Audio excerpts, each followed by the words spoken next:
Zimbabwe was a member of the Commonwealth, but President Robert Mugabe pulled out after constant standoffs with Britain. Here's a look at President Mugabe and the Commonwealth.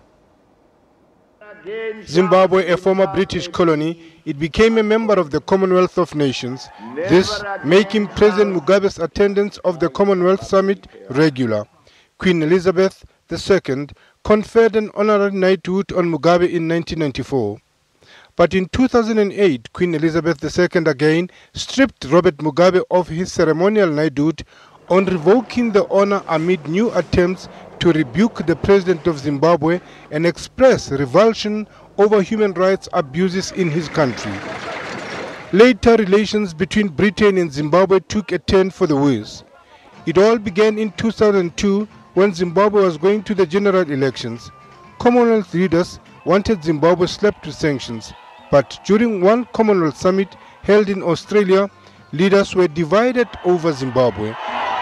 Zimbabwe was initially suspended following a report by the Commonwealth Election Observer Mission, which raised complaints of political violence ahead of the presidential polls, which were won by President Robert Mugabe. Britain, in the lead, backed by Australia and New Zealand, wanted immediate suspension. But obviously, people have to remember is that you get these statements on the basis of unanimity. So there's a tendency, I'm afraid, for the lowest common denominator to prevail. However, what we did do was secure the fact that there's now a mechanism in place. If the observer's report on Zimbabwe shows that the election is unfair, then action will follow. But the move was blocked by African states that rallied around their neighbor and forced the Commonwealth to delay. I am a fair man, and I believe that anybody who believes that Zimbabwe should be suspended before election is not fair. I believe this statement is going to actually encourage Mugabe to use even more violence this week, as we will see. And that indeed, that is what we came here hoping would be avoided. President Mugabe took none of this. Later that year, in 2003, he announced that his government would pull out of the Commonwealth. If the choice was made, one, for us to lose our sovereignty and become a member of the Commonwealth, or remain with our sovereignty and lose the membership of the Commonwealth, I would say, let the Commonwealth go. What is it? What after all is it to us?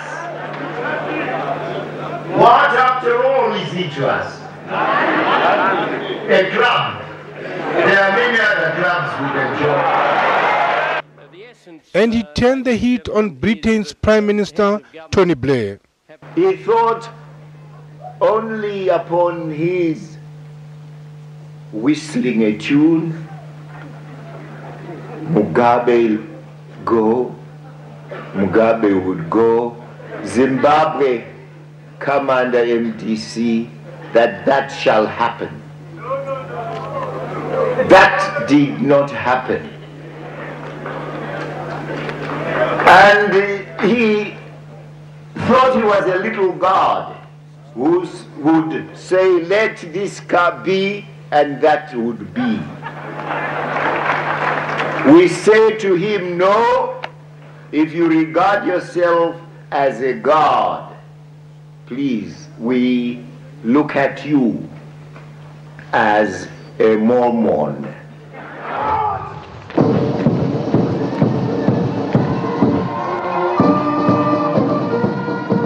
I, Robert Gabriel Mugabe, do swear that I will well and truly serve Zimbabwe in the office of President. So help me God.